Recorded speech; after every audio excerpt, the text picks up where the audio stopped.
자, 안녕하세요. 안녕하세요. 네, 공중보건 담당하고 있는 김희영입니다. 제가 학교에서 강의하고 있는 것도 아시는 분은 아실 거예요. 제가 이제 보건소 실습 지도를 좀 나가요. 그래서 이제 엊그저께 보건소 실습을 갔는데, 이제 요번에 의료법이 바뀌면서 이제 학생이든 실습하시는 분들 모두 명찰을 달아야 되는 것도 아셔야 돼. 그래서 이제 명찰을 달고 갔어요. 근데 이제 복도에서 어떤 할머니가 저 팔을 딱 잡는 거예요. 그래서 선생님 이러는 거예요. 그러니까 이 할머니는 저를 보건소 식구라고 생각을 한 것 같아요. 그래서 뭐 하나 물어봐도 되겠는지 물어봐서, 예, 그렇다고 제가 여기 식구 아닙니다 얘기할 수는 없잖아요. 그래서 뭘 물어보시려고요? 이렇게 물어봤더니, 당신은 무릎도 아프고 허리도 아프고 다 아픈데 견딜 수 없는 게 눈물이 나는 거예요. 그래서 눈물이 툭하면 많이 나오는데 슬프지도 않은데, 특히 날이 추우면 눈물이 엄청 쏟아져 갖고 눈 가장자리가 약간 짓물렀다라고 얘기를 하시더라고요.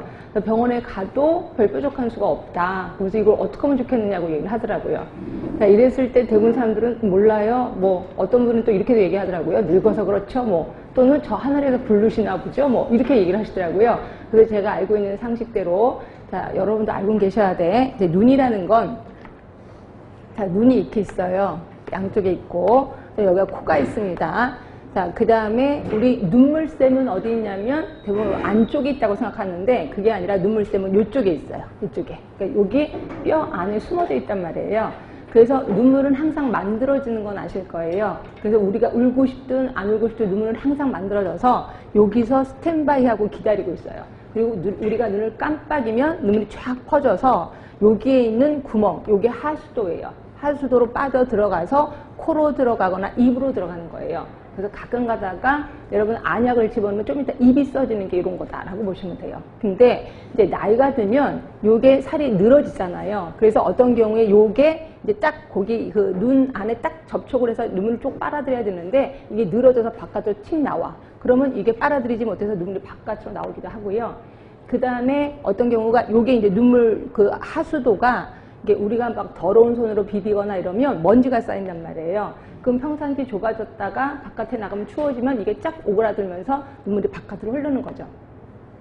그래서 할머니한테 딱 보니까 눈이 이렇게 축 늘어지진 않았어요. 그러니까 그렇게 늙으신 건 아니야. 그러니까 보면 여기가 좁아진 거죠. 그래서 제가 혹시 눈을 자주 비비시나요? 그럴 때 자주 비빈다는 거예요. 그래서 제가 여기를 그러니까 요쪽을 자꾸 비벼주세요. 비비면은 거기 통로가 좀 넓어져서 괜찮을 겁니다. 라고 얘기를 했어요. 이제 아는 짧은 지식으로 얘기를 했죠. 할머니가 너무 좋아하시는 거예요. 그러면서, 아, 진짜 그렇게 하면 되는 거냐니까, 그렇게 해서 효과가 있으면 병원에 굳이 가실 필요는 없습니다. 라고 얘기를 했어요. 그러니까 할머니가 너무 좋아하시는 거예요.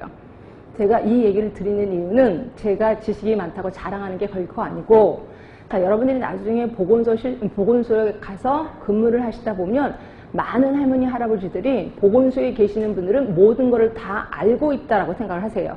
그래서 별것도 아닌데 별시하는 걸 다 물어봅니다. 그럴 때마다 몰라요 라고 하면 뭐라고 생각하시냐면 보건소 식구가 왜 이렇게 불친절해? 라고 얘기를 하는 거죠. 결국 여러분들의 민원을 초래할 수도 있다는 거죠. 그러다 보니까 공중보건의 범위가 엄청 넓어지고 엄청 깊어지고, 그렇죠? 거의 의사 뺨치는 실력을 갖게 해야 된다라고 생각해서 문제가 엄청 넓어진다라고 보시면 돼. 그럼 이런 많은 것들을 외워야 되겠죠. 그러면 우리가 인간인데 이거 어떻게 다 외워? 예, 그래서 외우는 거 제가 뭐라 했어요? 반복이 중요하다. 자꾸 반복을 해서 아예 상식하시는 거죠. 상식하시면 어디서 꾹 찔러도 딱 답이 나올 수 있게끔. 그래서 제가 반복이 되게 중요하다라고 얘기를 하고 있습니다. 자, 그래서 저는 반복을 3번 해드릴 거예요. 물론 여러분은 그보다 더 많이 반복을 하셔야 되겠죠. 자, 제가 하루에 3강을 할 겁니다. 그러니까 1시간 하고 10분 쉬고 1시간 하고 10분 쉬는데, 1시간 거의 수업 다 할 때쯤 끝날 때 한 5분 전에, 자, 우리 책을 보시면 거기 38쪽에 그 파이널 테스트라고 있을 거예요. 일명 제가 가로놓기라고 얘기를 하고 있습니다. 그래서 조금 전에 배웠던 거를 중요한 단어를 가로놓기를 한 거예요. 그래서 여기에 가로놓기에 글을 쓰거나 이러면 절대로 안 돼. 딱 보시면서 조금 전에 배웠던 단어를 생각하게끔. 그래서 어떤 분이 요번에 그 합격 수계에 보니까 이걸 아예 복사해서 이걸 갖고 다니셨다면서요. 괜찮은 것 같아요. 그래서 본인이 필요한 거 더 집어넣으시고 갖고 다니면서